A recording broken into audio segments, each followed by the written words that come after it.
আসসালামু আলাইকুম। প্রিয় ছাত্ররা, কেমন আছো তোমরা? আশা করছি যে যেখানে আছো সুস্থ আছো, নিরাপদে আছো। আমিও ভালো আছি। আমি আকলিমা আক্তার, প্রভাষক অর্থনীতি বিভাগ, ঢাকা কলেজ, ঢাকা। আজকের অনলাইন ক্লাসে তোমাদের সবাইকে স্বাগত জানাচ্ছি। আজকে আমি আন্তর্জাতিক অর্থনীতি অর্থাৎ অনার্স ফোর্থ ইয়ারের আন্তর্জাতিক অর্থনীতি নিয়ে হাজির হয়েছি। আজকে আমি তোমাদের পড়াবো পঞ্চম অধ্যায়।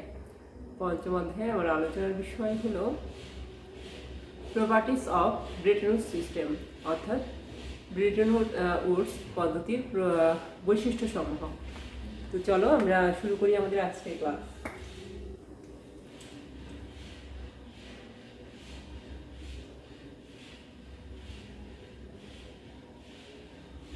ব্রেটন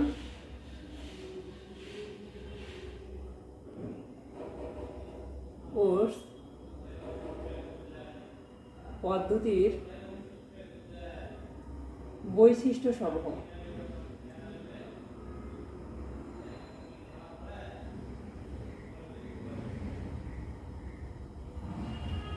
বা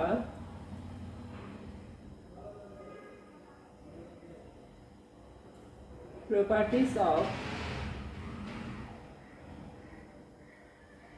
Bretton Woods system। Bretton Woods পদ্ধতির বৈশিষ্ট্য সমূহ আজকে আমরা দেখব হচ্ছে ব্রেটন উডস পদ্ধতির কী কী বৈশিষ্ট্যগুলো রয়েছে। প্রথমেই আমি যে বৈশিষ্ট্যটা দেখব, ব্রেটন উডস পদ্ধতির কিছু বৈশিষ্ট্য রয়েছে। আন্তর্জাতিক অর্থব্যবস্থাকে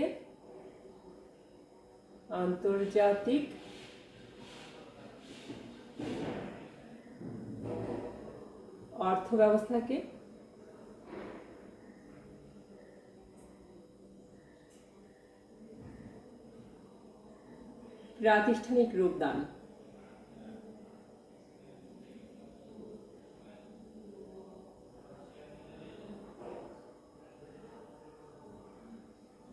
আন্তর্জাতিক অর্থ ব্যবস্থাকে প্রাতিষ্ঠানিক রূপদান। 2 নম্বরটা হচ্ছে পরিবর্তনশীল পেগিং পদ্ধতির প্রবর্তন। পরিবর্তনশীল পেগিং পদ্ধতির প্রবর্তন। পরিবর্তনশীল পেগিং পদ্ধতির প্রবর্তন,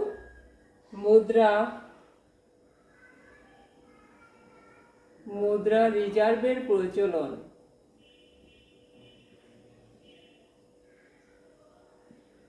মুদ্রা রিজার্ভের প্রচলন।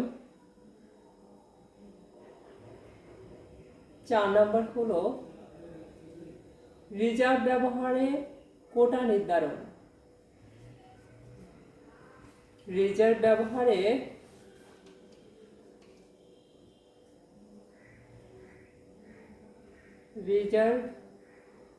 ব্যবহারে কোটা নির্ধারণ।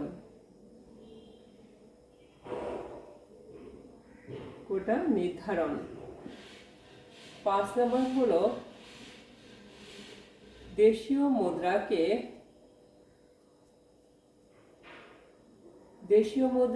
যে কোনো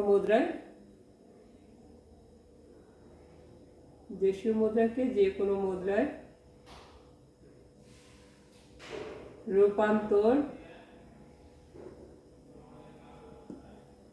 6 নম্বরটা হচ্ছে চাঁদা প্রদান ব্যবস্থা।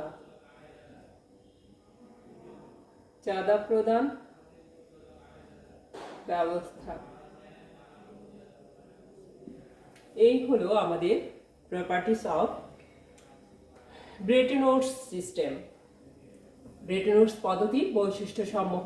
প্রথমত হচ্ছে আন্তর্জাতিক অর্থব্যবস্থাকে প্রাতিষ্ঠানিক রূপদান। 2 নম্বরটা হচ্ছে পরিবর্তনশীল পেগিং পদ্ধতির প্রবর্তন। 3 নম্বর বৈশিষ্ট্যটা হচ্ছে মুদ্রা রিজার্ভের প্রচলন। 4 নম্বর বৈশিষ্ট্যটা হচ্ছে রিজার্ভ ব্যবহারে কোটা নির্ধারণ করা। 5 নম্বর হচ্ছে দেশীয় মুদ্রাকে যে কোনো মুদ্রায় রূপান্তর করা চাঁদা প্রদানের ব্যবস্থা। 6 নম্বরটা হচ্ছে চাঁদা প্রদানের ব্যবস্থা। তো প্রথম যেটা আমরা দেখব, প্রথম যে বৈশিষ্ট্যটা সেটা হচ্ছে আন্তর্জাতিক অর্থ ব্যবস্থাকে প্রাতিষ্ঠানিক রূপদান। ব্রেটন উডস পদ্ধতির অন্যতম বৈশিষ্ট্য হলো এটা যে আন্তর্জাতিক অর্থ ব্যবস্থাকে প্রাতিষ্ঠানিক রূপদান করা, যেমন প্রাতিষ্ঠানিক রূপদান এবং অর্থ ব্যবস্থাকে একটি সুশৃঙ্খল ব্যবস্থায় নিয়ে আসা। ব্রেটন উডস পদ্ধতির ব্রেটন উডসে যে একটা সম্মেলন হয়েছিল, আমি গত ক্লাসে তোমাদের সাথে আলোচনা করেছি যে 44টি দেশ, এমন দেশ যে দেশ কমিউনিস্ট নয়, এরকম 44টি দেশ নিয়ে ব্রেটন উডসে একটা সম্মেলন হয়েছিল। সেই সম্মেলনে তোমার সদস্য দেশগুলো চিন্তা ভাবনা করে দেখলো যে আন্তর্জাতিক অর্থ ব্যবস্থা, তাদের এমন একটা অর্থ ব্যবস্থা বা এমন একটা জায়গা থাকা দরকার যেটা হবে সুশৃঙ্খল এবং এটা এমন শক্তিধর হবে যে সে শুধু একটা নীতিতে বিশ্বাসী হবে, শুধু অর্থ ব্যবস্থা নিয়ে সে দেখভাল করবে। ঠিক আছে, এই উদ্দেশ্য তারা চিন্তা করলো যে এমন একটা তহবিল গঠন করা যায় কিনা যেটাতে আমরা আন্তর্জাতিকভাবে আর্থিক সাহায্য সহযোগিতা পাবো, প্লাস যেখানে গেলে আমরা আর্থিকভাবে একটা যে কোনো আর্থিক বিষয়ে একটা পরামর্শ পেতে পারবো বা তাদের সাথে আলাপ আলোচনা করতে পারবো। এমন একটা আন্তর্জাতিক সংস্থা বা তহবিল গঠন করার জন্য তারা চিন্তা ভাবনা করে তারা এই IMF বা আন্তর্জাতিক অর্থ তহবিল নামের একটা সংস্থা তারা করলো, আন্তর্জাতিক অর্থ তহবিল বা ইন্টারন্যাশনাল মনিটারি ফান্ড। ঠিক আছে, তো এই আন্তর্জাতিক অর্থ ব্যবস্থাকে তারা কি করলো, ব্রেটন উডস পদ্ধতির প্রধানতম যে বৈশিষ্ট্যটা সেটা হচ্ছে তারা আন্তর্জাতিক অর্থ ব্যবস্থাকে একটি প্রাতিষ্ঠানিকভাবে রূপদান করেই তারা কি করলো, IMF বা ইন্টারন্যাশনাল মনিটারি ফান্ড বা আন্তর্জাতিক অর্থ তহবিল নামে একটা তহবিল গঠন করলো। এই তহবিল কি করলো, দ্বিতীয় বিশ্বযুদ্ধের পর থেকে 1971 সাল পর্যন্ত তারা আন্তর্জাতিকভাবে আর্থিক বিষয়ে তারা একটা সফল সংগঠন রূপে আত্মপ্রকাশ করেছিল। ঠিক আছে, এটাই হলো আন্তর্জাতিক অর্থ ব্যবস্থাকে প্রাতিষ্ঠানিকভাবে রূপদান করা। 2 নম্বর ব্রেটন উডস পদ্ধতির দ্বিতীয় বৈশিষ্ট্য যেটা সেটা হচ্ছে পরিবর্তনশীল পেগিং পদ্ধতির প্রবর্তন। পরিবর্তনশীল পেগিং পদ্ধতির প্রবর্তন করা আন্তর্জাতিক যে 44টি দেশের যে সংগঠন তারা চিন্তা করলো যে আমরা কি করব, এমন একটা আর্থিক সংস্থা, এমন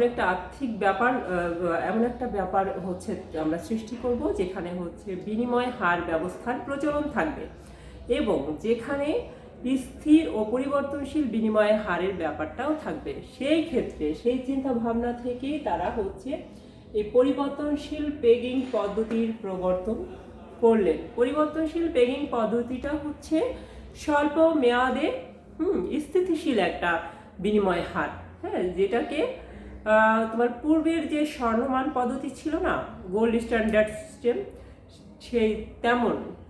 সেরকমই একটা ব্যাপার, কাছাকাছি ছিল আর কি, স্বর্ণমান পদ্ধতির মতোই একটা ব্যবস্থা ছিল এই পরিবর্তনশীল পেগিং পদ্ধতি। এটি তোমার আবার কিছু কিছু ক্ষেত্রে সেটা স্থিতিশীল ছিল এবং স্থির ছিল এবং কিছু ক্ষেত্রে পরিবর্তনশীল ছিল। ঠিক আছে, মুদ্রা রিজার্ভের প্রচলন। 3 নম্বর বৈশিষ্ট্যটা মুদ্রা রিজার্ভের প্রচলন। আচ্ছা, প্রথম বিশ্বযুদ্ধ থেকে দ্বিতীয় বিশ্বযুদ্ধের মাঝামাঝি সময়, এই যে প্রথম বিশ্বযুদ্ধ দ্বিতীয় বিশ্বযুদ্ধ এর মাঝের যে সময়টা, এই সময়টার উপর ভিত্তি করে ব্রেটন উডস পদ্ধতি চিন্তা করলো যে একটা মুদ্রা রিজার্ভের প্রচলন করা দরকার, খুব বেশি জরুরি হয়ে পড়েছে কিছু মুদ্রা রিজার্ভ রাখা। তো মুদ্রা রিজার্ভের তখন থেকেই তারা সদস্য দেশগুলো কি করলো, মুদ্রা রিজার্ভের প্রচলন করলো। হ্যাঁ, তারা ওই ফান্ডে কিছু মুদ্রা রিজার্ভ রাখার প্রচলন করলো।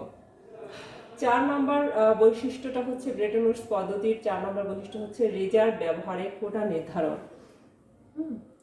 এখন আসো, এই যে রিজার্ভ তারা রাখলো, এই রিজার্ভটা কারা কারা ব্যবহার করতে পারবে। হ্যাঁ, এই ক্ষেত্রে কিছু নিয়ম নীতি বেঁধে দেওয়া হলো যে কোটা ব্যবহার ক্ষেত্রে সবাই শুধু ইচ্ছা মতো রিজার্ভটা ব্যবহার করতে পারবে না। সেই ক্ষেত্রে কি করতে হবে, কোটা নির্ধারণ করে দিল। এই কোটাটা ছিল 25%। হ্যাঁ, এরকম একটা বিষয় চলে আসলো যে মুদ্রা রিজার্ভ যে কেউ ইচ্ছা করলেই ব্যবহার করতে পারবে না এই সদস্য দেশগুলোর মধ্যে। তখন একটা কোটা সিস্টেম চালু হয়ে গেল। এরপরে যে বৈশিষ্ট্যটা রয়েছে ব্রেটন উডস পদ্ধতির, সেটি হচ্ছে দেশীয় মুদ্রাকে যে কোনো মুদ্রায় রূপান্তর করা। দেশীয় মুদ্রা সদস্য দেশগুলো তোমার অর্থনৈতিক কর্মকাণ্ড পরিচালনা করতে গিয়ে বিভিন্ন সমস্যার সম্মুখীন হতে পারে, তাই না? সমস্যার সম্মুখীন হয়। তো আন্তর্জাতিকভাবে তাদের এই দেশগুলোর মধ্যে কী করলো, দেশীয় মুদ্রাকে যে কোনো মুদ্রায় রূপান্তর, দেশীয় মুদ্রাকে যে কোনো ইচ্ছা করলে তারা যে কোনো মুদ্রায় রূপান্তর করতে পারতো, হ্যাঁ, বা লেনদেন করতে পারতো দেশীয় মুদ্রাকে। তো এই ক্ষেত্রে ব্রেটন উডস পদ্ধতির অন্যতম এই আরেকটি বৈশিষ্ট্য হচ্ছে দেশীয় মুদ্রাকে যে কোনো মুদ্রায় রূপান্তর করা যেত।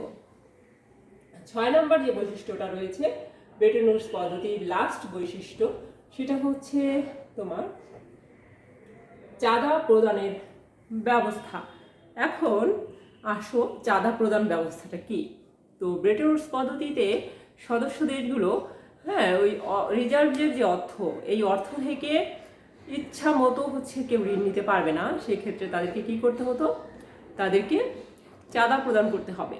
অবশ্যই তাদের ঋণ পেতে হলে রিজার্ভ থেকে তাদের যদি সাহায্য সহযোগিতা পেতে হয় বা ঋণ পেতে হয়, তাহলে অবশ্যই তাদের কী করতে হবে, চাঁদা প্রদান করতে হবে। এই চাঁদা প্রদানের ব্যবস্থাটা ছিল এরকম, তোমার চাঁদা প্রদানের ব্যবস্থাটা ছিল যদি তারা 100 টাকা যদি চাঁদা দিত, সেক্ষেত্রে 25%, 25% তাদের চাঁদার পরিমাণ যদি 100% যদি হয়, সেক্ষেত্রে 25% ডলারে দিবে, ডলারে অথবা স্বর্ণ মুদ্রায়, স্বর্ণ মুদ্রায় তারা রিজার্ভে দিবে 25% বা ডলারে দিবে বা স্বর্ণ মুদ্রায় তারা এটা দিতে পারবে। বাকি যে 75% রয়েছে, এই 75% তারা দেশীয় মুদ্রায়, দেশীয় মুদ্রায় তারা প্রদান করবে। দেশীয় মুদ্রায় তারা প্রদান করবে কত পার্সেন্ট, 75%। অর্থ তারা চাঁদা প্রদান করতে গেলে 25% দিবে ডলারে বা স্বর্ণ মুদ্রায়, আর 75% দিবে দেশীয় মুদ্রায় চাঁদাটা দিবে। তো ব্রেটন উডস পদ্ধতির এই বৈশিষ্ট্যগুলোই ছিল আজকের আমার আলোচনার বিষয়। তোমরা ভালো থেকো, সুস্থ থেকো। আল্লাহ হাফেজ। ধন্যবাদ তোমাদের সবাইকে।